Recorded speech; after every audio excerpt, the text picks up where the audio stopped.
Like my brother's an electrician, my sister's a stay-at-home mum. Like they're all like traditional, they all own houses, and I'm like, I'm paying ridiculous rent in Bondi, I'm a lesbian and I run my own company.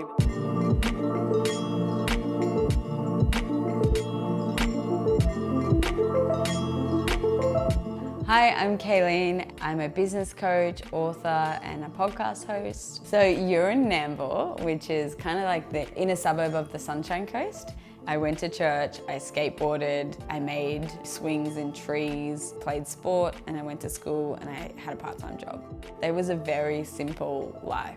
I don't recall lesbians. Like I think the closest thing to a crush was Avril Lavigne. I think she's married, but like, who knows? This is the church that I grew up in, 18, 19, and this is how I spent my Saturdays. I think it was a coping strategy for me. Like it was routine and rituals and a big time where I was transitioning from the real world into where do I belong. I think it was also easy to not be in that party scene because I didn't relate to getting drunk and hooking up with boys. I still then didn't know I was gay. I was 19, I got the job as a chaplain and I was living on the Gold Coast in a share house, and there was a girl that lived in that house. We were like inseparable. And then one night at a house party, we kissed. It was amazing. And then it kept happening. The whole way through, I was going to confession on Saturdays and saying, I'm not gay, like this is an addiction. So I was 23 when I met my fiance.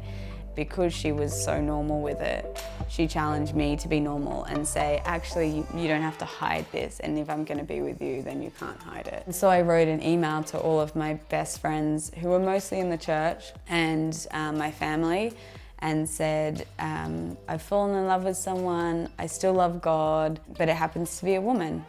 And that's when my life fell to pieces. Yeah. For the 4 years that I dated my fiance, it was a really big struggle. Like we just could not coexist. I think because my fiance was so like, I won't take a bar of homophobia and I will not suppress 1 ounce of this gayness. And I was like the golden child. Like I was the center of our family. And it was actually the ending of that relationship because I came out. I discovered my sexuality with her. It was really hard for me to leave that relationship. And my family were there. They had my back and they were so happy to have me home, and they still are all in the church and they have their belief systems, and every now and again at a family gathering there'll be a topic that comes up where I have to bite my tongue, or we choose to physically walk away from each other and say, let's leave it there. And it's been a long road. This is my sister Carly. Yeah. Tracy and I were sitting in bed one morning having a cup of tea, and I got a text message from Kaylene. She said, I've found the person I've been looking for. And I thought, oh, she's got a new boyfriend. And she went on to say her name is. To have a gay daughter was something that took a while to accept, but you learn that all your children, you love them regardless of how they grow up, and we've accepted it now. That's the biggest journey that my family and I have had to go on. So I think what has been the beautiful part of it has been that we've felt the grief of not having each other in our lives, that we don't ever want to go back to that. To find what is in common is way more important than not having each other.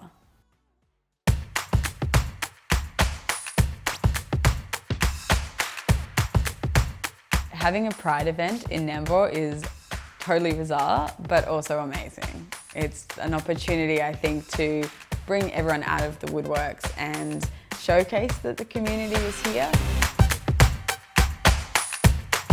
Dad has been a huge support in coming along. Mum has rallied together some of her friends and they're so excited to celebrate, and you know, for them it's like this huge event that's happening in Nambour.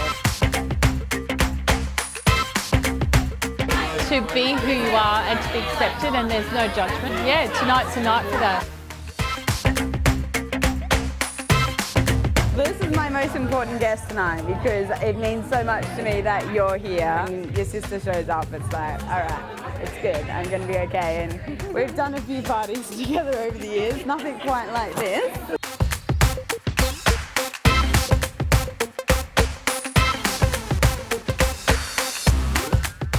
It took me 23 years to even come out, and probably 27, 28 years to be really comfortable out. And short track that for someone else, I think is hopefully the world we're moving toward.